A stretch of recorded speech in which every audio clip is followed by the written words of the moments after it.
The final week of Overwatch League Stage 1 is upon us, which means the stage playoffs are almost ready to begin.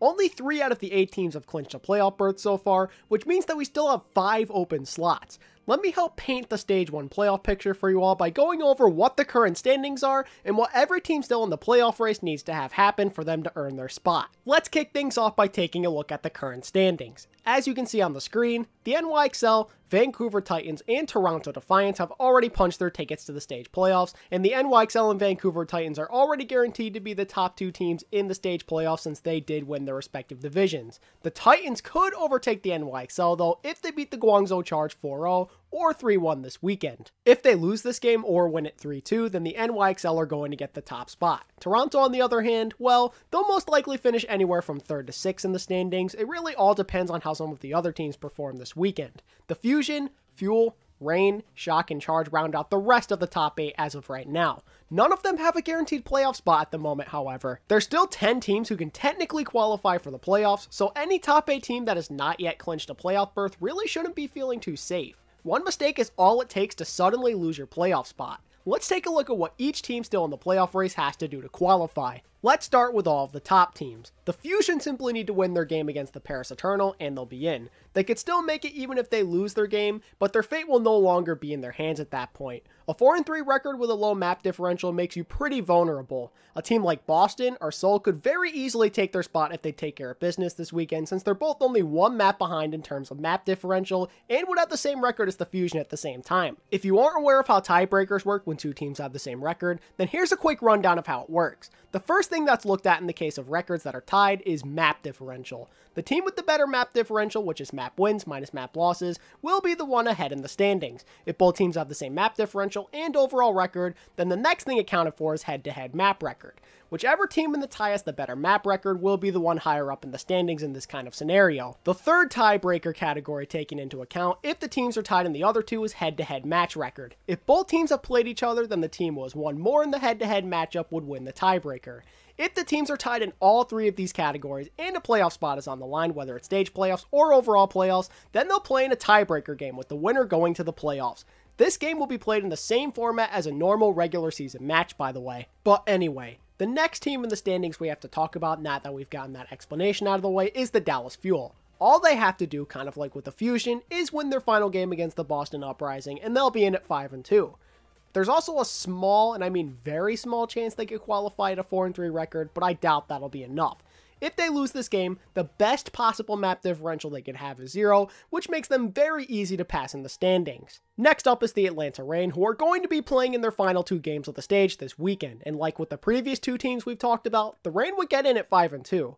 They're going to have to win both of their games to do this, but if you ask me, both games are looking pretty winnable. The Hunters and Outlaws are very beatable teams. There's a good chance that they could also qualify for the playoffs if they go 1-1. Their map differential is looking pretty good at +5, and it'll probably stay around there even if they lose a game, as long as they don't get blown out. The San Francisco Shock are in a bit more of an interesting predicament. They've already played all 7 of their games this stage and find themselves at 4-3 with a +5 map differential. They're going to need some of the other teams to help them out a bit. If Dallas or Philly lose, then the Shock would be ahead of them in the standings since they would have the better map differential. The Shock will be ahead of the Charge as long as the Charge don't win more than 2 maps against the Titans. They're also going to stay in front of the Seoul Dynasty and Boston Uprising as long as they don't 4-0 their opponents. It's also impossible for the Outlaws and Spitfire to pass them since they both don't have a better map differential and they physically can't even if they 4-0 their opponents.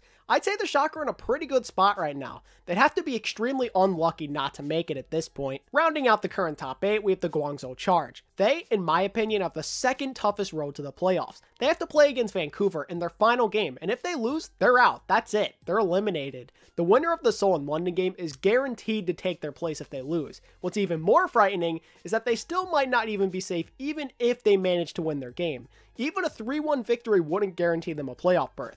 A +5 map differential would not be good enough for them if Boston or Seoul wins 4-0. They desperately need the teams behind them to either lose or just barely win to put them in the best possible position to make the playoffs. Any of the 3-3 teams could easily get ahead of the Charge due to either having a better win-loss record or a better map differential. A Philly or Dallas loss here could be a deciding factor as well. If Guangzhou has the same record as the Fuel or Fusion, then they move ahead of them in the playoff race due to having a better map differential. Now that we've talked about the current leaders in the standings, let's go over the team still in the hunt. First up is the Boston Uprising. If they beat the Fuel, then they'll move past them in the standings with the superior map differential. If they win their match 4-0, then they'll also move ahead of the Shock with a +6 map differential. They'll climb up even higher if the Fusion lose, since they would have a better map differential than them as well. They could easily move past the Charge too if they struggle against the Titans or just lose to them altogether. The Uprising could still end up not making it though, even if they win. If Atlanta, Philadelphia, and Guangzhou don't choke, and a team like Seoul, London, or Houston win big, they could still end up missing out on the playoffs. At the number 10 spot is the Seoul Dynasty, and they're pretty much in the same situation as Boston are in, since they have identical map differentials and almost the same map record. The only difference is that they really wouldn't have to worry about the Spitfire passing them, since that's the team they'd have to beat to move to 4-3. Up next at number 11 in the standings, we have the Houston Outlaws, and they certainly need a lot of help if they want to qualify. To put it simply, they'll need at least one team currently in the playoffs to fall out of it. They really need a Guangzhou, Dallas, or Philadelphia loss to open up the door for them. London beating the Dynasty would also be a huge help for them too, since Seoul is ahead of them in the standings. They'll need to make sure they win more maps than the Spitfire, however, since they are currently tied. Boston is also in a better position than Houston is in if they're able to knock off the Fuel. If that's the case, then it's impossible for Houston to pass Boston. Even if they somehow end up with the same map differential and map record, it wouldn't end up mattering at all, since the Uprising win the tiebreaker since they beat Houston earlier in the stage. The Outlaws also need to beat the Atlanta Reign if they want to avoid being eliminated. The second to last team still in the hunt is the London Spitfire, and they're basically in the same situation as the Outlaws are in, since they have the same record, map differential, and map record. To start off, they need to win against the Seoul Dynasty this Saturday to avoid being eliminated. London also needs the Outlaws to either lose or have a worse map differential than them. But that's not all. They also need the Uprising to lose against the Fuel pretty badly. If not, then things get a bit more difficult. The only other way they could get ahead of them would be if Boston wins 3-2 and London sweeps Seoul. This would give them an identical everything, and since they haven't played each other yet, it would result in a tiebreaker match if that's what the final playoff spot came down to. A Guangzhou or Philly loss could also help open up the door if everything else goes their way. And last, but certainly not least, we have the Paris Eternal, and they are easily in the worst situation out of any playoff contender right now. A -7 map differential makes it nearly impossible for them to qualify. They don't just need to win their games against the Justice and Fusion, but they have to pretty much be flawless by winning both of their matches 4-0.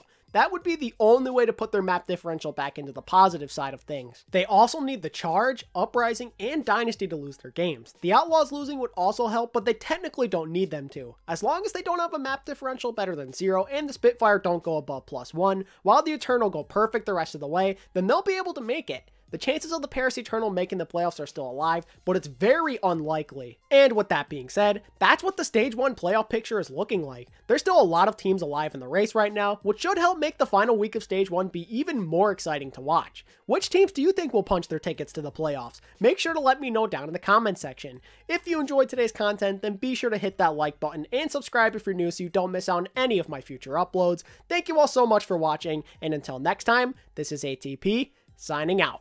Peace.